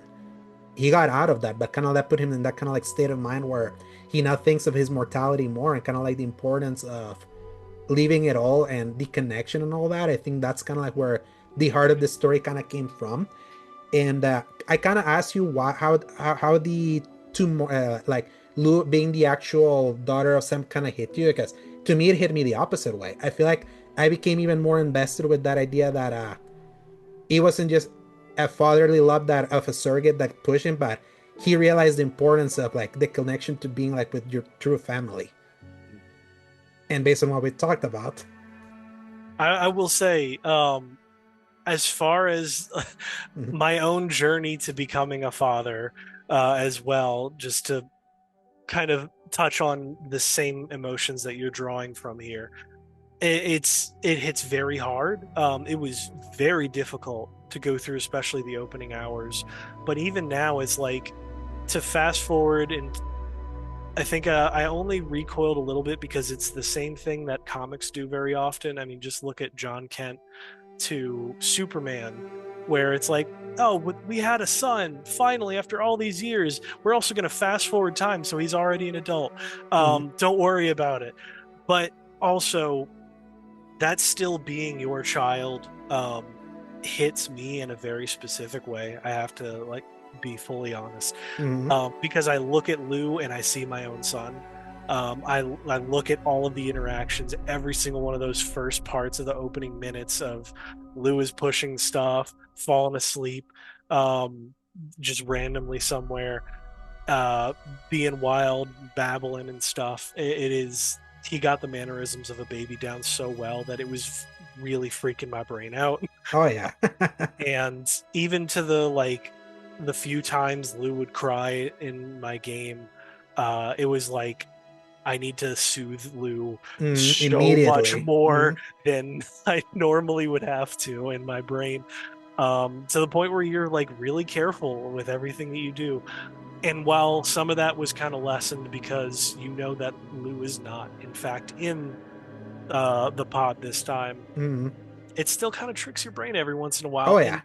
every interaction, I think that's why I really wish that Tomorrow and Sam had gotten to interact a little bit more because, Mm-hmm. like, for or just her to call him dad or something Mm-hmm. would have been awesome. But I think in my second rewatch of kind of those cutscenes, especially near the end, right when she find like the big reveal, everybody's in the cockpit, the bridge, and they all look at her, and she finally looks over at him, and she's like, "I remember all of our adventures." And I was like, Mm-hmm. "Oh, that's good," Mm-hmm. because like when you see the infant in the pod, you forget that this isn't just like a regular baby. This is Mm-hmm. somebody who's like I think she Fully was conscious, like fully 11 years sentient. old by the time she actually went with Sam on his journey in the first game. They explained that at one point in one of the cutscenes. So it's like that's essentially the mind of an 11-year-old Mm-hmm. in this body, watching and experiencing all of that with Sam. And so, like, remembering that part of it is Sam didn't just lose all that time, but he did also gain more of it than he realized by just being kind Mm-hmm. and treating what everybody else treated as property as a human being. Mm-hmm. Because, like, you think about it, like, if Sam had just treated Lou as another BB-28, how Mm-hmm. much different would her reaction be? But, like, because he treated her like a human from Oh the yeah. start, and then it's like you get the payoff that it is his daughter come back. He gets to have all that time again, Mm-hmm. and even like I think it's the last scene from the mid credits part. No, it's the very last credit scene, Yeah. where it goes back to his house. You can hear off screen like he's cooking or something, and it Mm-hmm. zooms in on the pod, and it has the apples from Mm-hmm. her in the pod, and it's like, at least to me, it tells me that she went back and lived with him Mm-hmm. to like continue having a family together. Yeah. Um, and then of course it finishes off and it's like, hey, Sam, I'm going with Rainey to go check on her baby, bye. And then Uh-huh. like you just don't see her at all Oh, at no. the post credits. That, like, my last thing is I just wish that you could interact with these characters a little bit more afterward. Mm-hmm. Like Yeah. there's not a single order from the Magellan for like more supplies or food, or Tarman wants a burger or something. Mm-hmm. Like even the code talker from MGS5. Mm-hmm. But I would have loved to keep interacting with this crew. Um, and that's just a testament to how well written everybody is, Mm-hmm. how much fun the game is, and how much I keep wanting to just have an excuse to go from point A to point B again. Mm-hmm. Yeah. Yeah, to me it Ugh. was like after an entire trip that reminded me, pardon me, You're okay.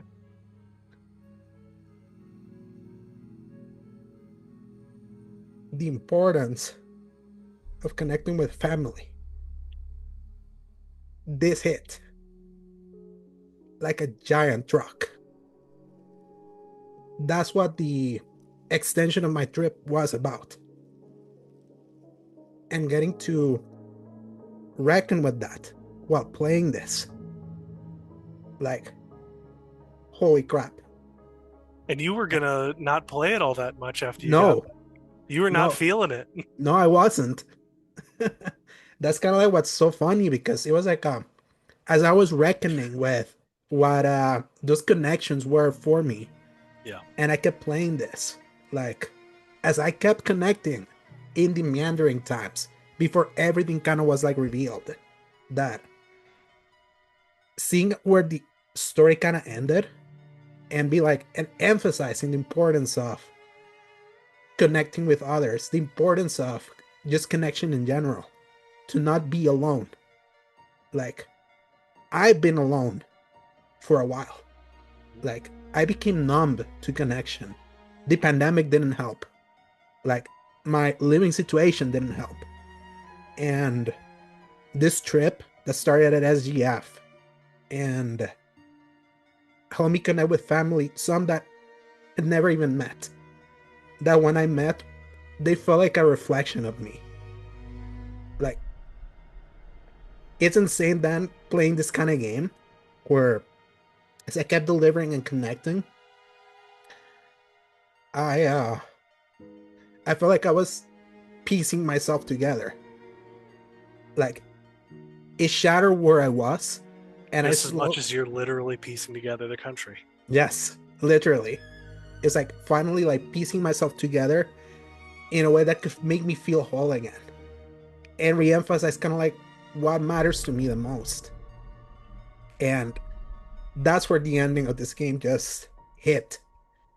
And I think that's the biggest praise that I have to offer. The way that this guy is able to take a concept and bring it into a physical space where you are physically connecting places, Mhm. and it feels like you're putting yourself back together at times. You're Yes. finding all these disparate elements. You are fighting just tooth and nail to get over just a simple hill. And then when you look out over the rest of it, it's not just, I want to make a game look gorgeous because the AAA people are going to talk about it. It's like he wanted that to look like that so it could elicit the same emotional Mhm. reaction as when you finally come over the hill in something in your own life. Yes. And And from the music choices God, that play in those the music, we specific didn't even talk about moments. the music, but Yeah. gosh. Just yeah. But it's like it's so artful in its Mhm. choices and what it emphasizes and what it re-emphasizes over and over. It's not subtle about what it's trying to say. But gosh, it like if you're even remotely in its frequency, like if you're like remotely like in the frequency of reconnecting with your family, buyer beware because this game's gonna hit. Like It it gonna like it, hit, like it really man. it really does.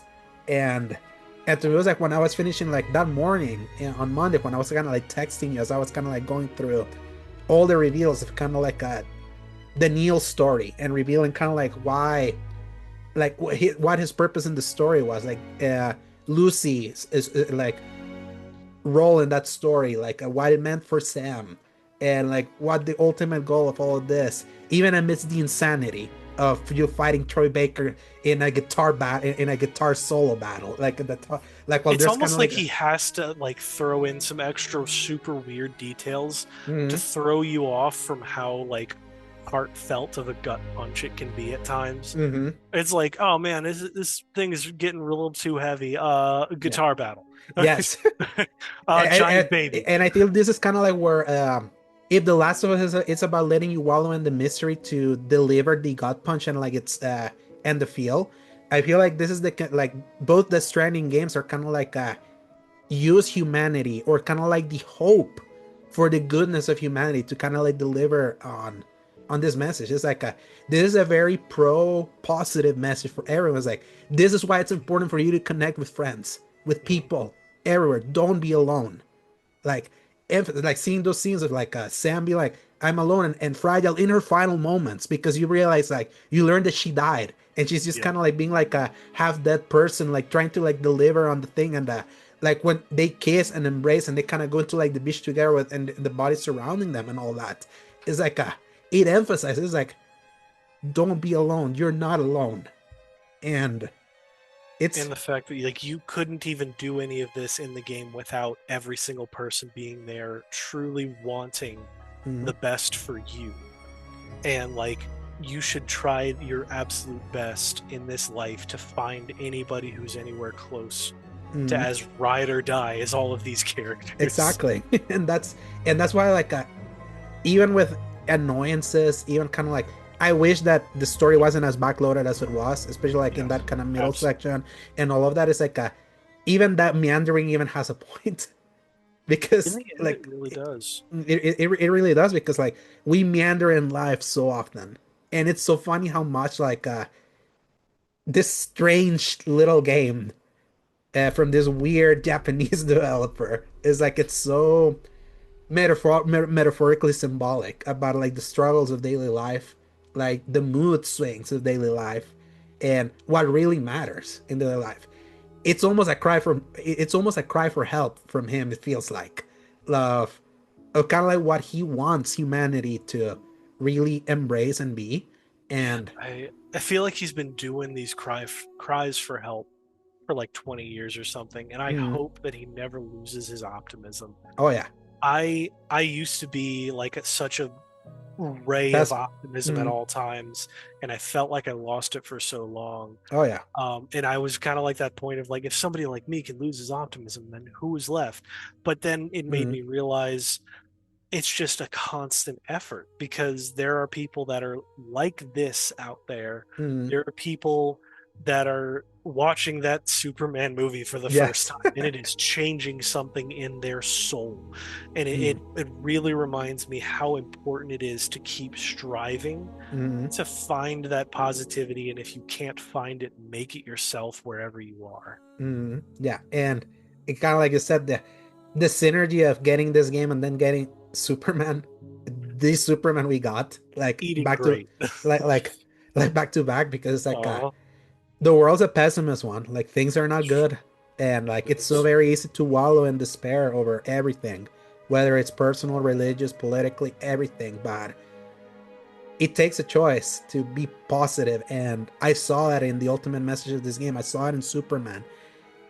It's an inherent concept that should be so how can I say this it should be something that we should always be striving for, and I like that I see media that understands that, and getting both of these back to back, the importance of human connection, the importance of being inherently good in a world that's not like Hmm. that. You even see it here. It's like there's a certain goodness to everything you do in that Stranding all the time. The Oh, like system, the like system help, being just yeah, so. like you connecting with others, like building all the structures together, even if it eliminates the challenge of like the actual traversal and all that. This is where you then flip it as like, but it's like it's all easier because we've all helped each other. Right. We all put the roads together. We all like put these materials together. Like we all left this ladder for those who come after. Yes, I'm using I'm using Claire Obscura here reference here, which is kind of so funny. It's like the idea of like of that game of like everything that they're working for was for the betterment of those from the future. Is like that's so like inherent to like this game too. It's so funny, and it's kind of like a even with the undercurrent of sadness that starts it and envelops it. It's like it's still a positive message, like the importance of life. Like that's just something that is never gonna like. I'll never forget like getting to experience this game when I did and how I did it. Like because it's like I never had a game that was my therapy over what I had just gone through. Like At least feeling not one that hits in a very, very specific way like that. yes, especially like with these kinds of messages. I know for you it was Cyberpunk, and for me it was this one, and it's so like I knew I was gonna like it. I just at the end of the day never expected that it was gonna leave me like this so much. Like you guys saw it. It's like when's the last time this happened? Was it Final Fantasy 16? Yeah, I think it's I think 16. The last time that that kind of like when that game reminded me of the power of brotherhood and mhm. like the importance of like the of loving your brother. Uh, this kind of hits him in similar way after what I had just been through over this last month, And and then Rebirth as well, I would mm, say gave you a similar reaction with the concept of mm, gathering up that group of friends for mm, the insane wacky road trip to find the white-haired serial killer. Yep.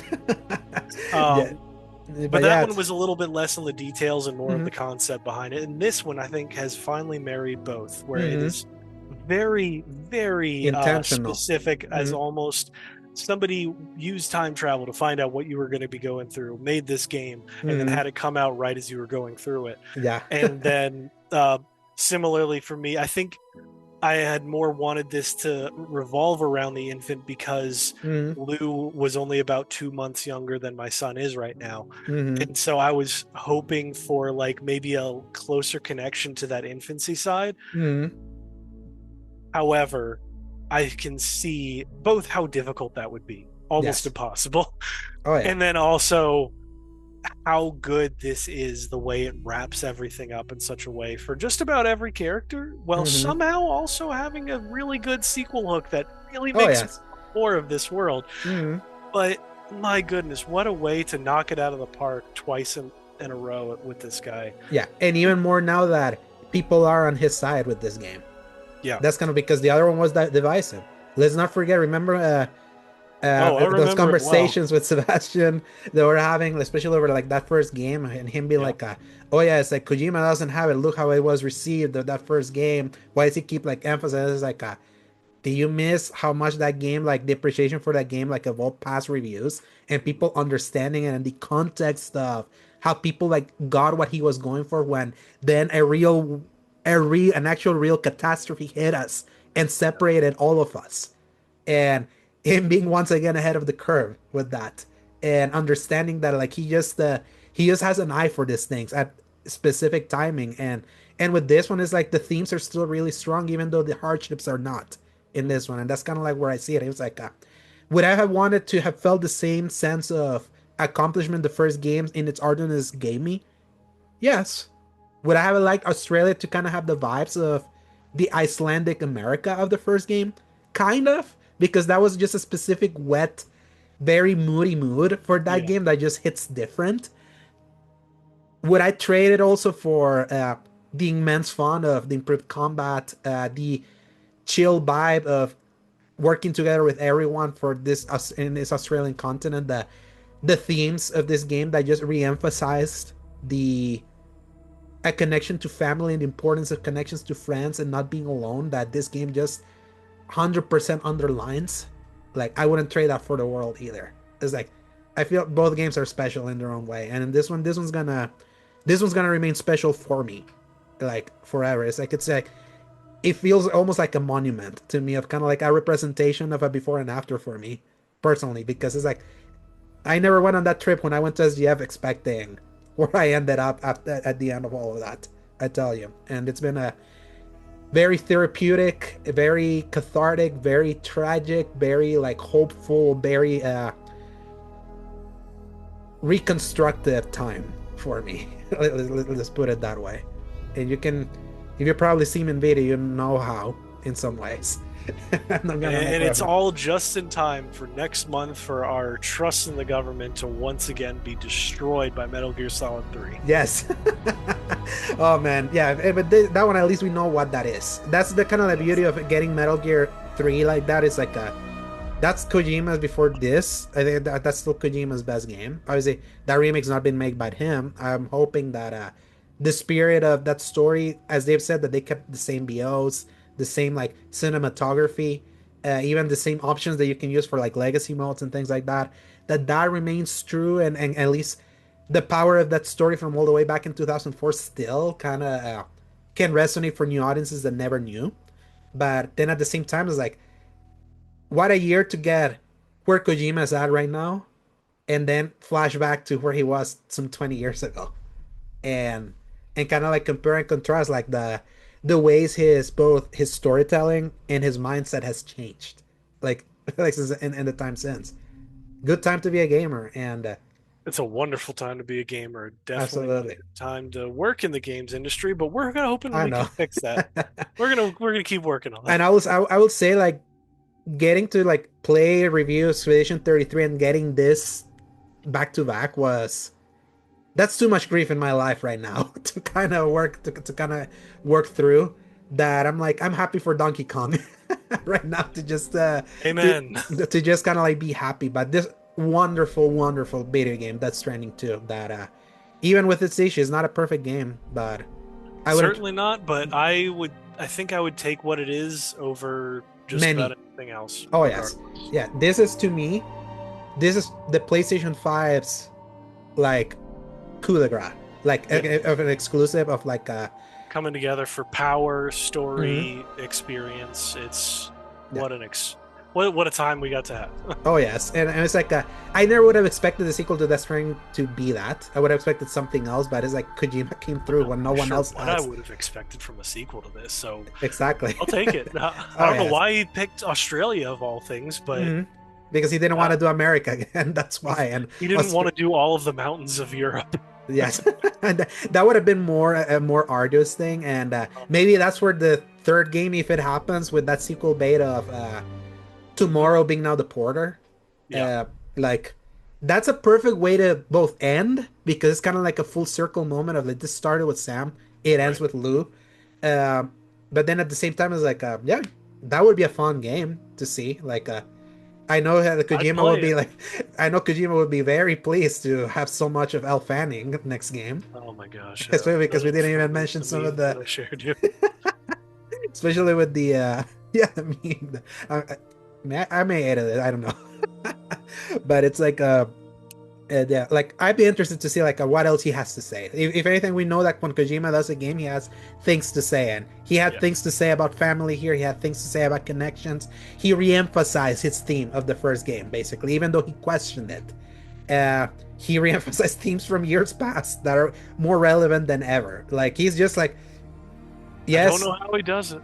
yeah, but there's a reason why a Hideo Kojima game is special, and that's uh that's the note to end this episode on. But before we go, I'm gonna read us the release dates for the week of July 20th to July 26th because this month is just flying by. Like it's insane. We're already like past the halfway mark Hmm.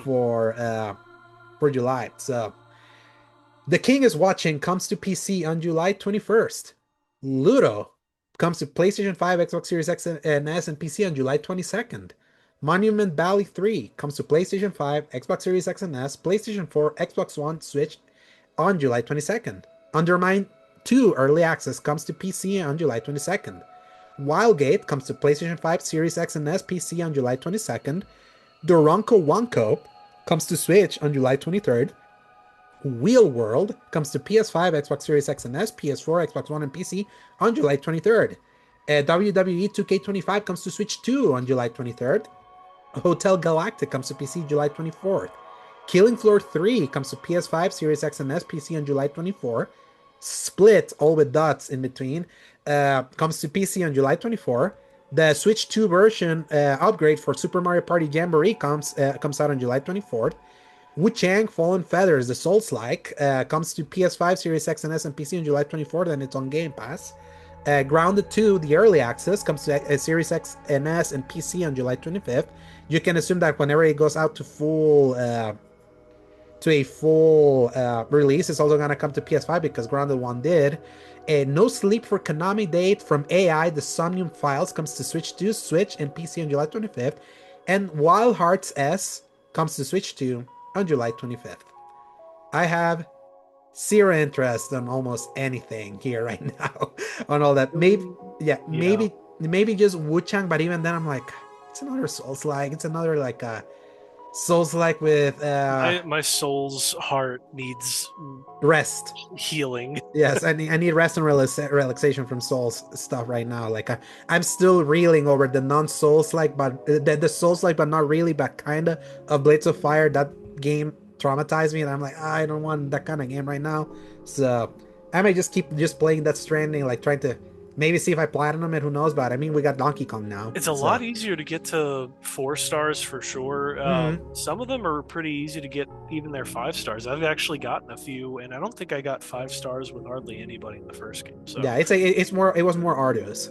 yeah, So, but it's platinum. Like the platinum are technically easy for both the first one and the second. I never finished my playthrough of the original, like my replay, because that's when I was like in the middle of more traveling, And I ran out of time, so I was like, well, the sequel's here. I might as well just start here instead of waiting, because I never made it past chapter 3 out of I don't remember how many, and that's Stranding 1. So I might go back to it just to kind of say, okay, I know 2 is kind of like vivid in my mind. I rewatched the cutscene from Die Hardman at the end of 1 yesterday. It just popped up Oh, yeah. and gosh, it's like that first game had sauce too. It's like it really had, and that was like that's still one of the greatest out of the 2 games. I feel like the acting in that one scene is like still like the top of anyone. Like Tommy Earl Jenkins like really went all in in that cutscene. If I'm you glad remember they which one it finally was. let him have some more fun in this one. Oh yes, it's so funny. Very Yeah, clearly. yes. Since we didn't mention, I'm gonna leave it as a secret. Why? What's the fun of that Oh, one? yes. So, All but right. Well, Paul, where can they find you, Alejandro? they can find me at a_Segovia on Twitter/X. They can find me at the Mormon site Blue Sky at a_Segovia. And my written content over at seasongaming.com. I'm still debating if I'm writing a review for this. Because it's like could I It's been a separate? minute. Yeah, it's been a minute, and can I separate my personal, like, powerful experience with it from the game? Talking it out, it's gonna be tough. Yeah, it It's might gonna be, be. yeah, it's gonna be tough. But you Well, may they or may can. not see something there, Nice. and then Paul is out now until I the am. 14th now. And So as always, y'all can find me at Dork of Art between now and then, potentially posting things if I save something before mhm, I actually leave. But we'll see. Either mhm, way, I'm going to be playing some DK and having mhm. the time of my life there, Yes, and and maybe breaking more stuff with Death mhm. Stranding too. Yes, and then Rick and Joe will alternate or be together within this next 3 weeks until like because you will be back here in the show until the 14th. I remember if I remember correctly. Yes. So yeah, so that's the price of getting you twice in a row. But we needed to do this for the spoiler cast. And everyone, hope you enjoyed this conversation. This very honest conversation about Death Stranding 2. It's been a while since we had this deep dive of a game without news or stuff. I kind of like it. I missed it, but we need games with this kind of story to be able to talk about, and we haven't quite gotten a few of those, or ones that Paul finishes too. But Yeah. uh, hope you enjoyed it. Hope you enjoyed this conversation, and enjoy the weekend and Press X. to play. Good night, everybody. Hasta la vista, baby.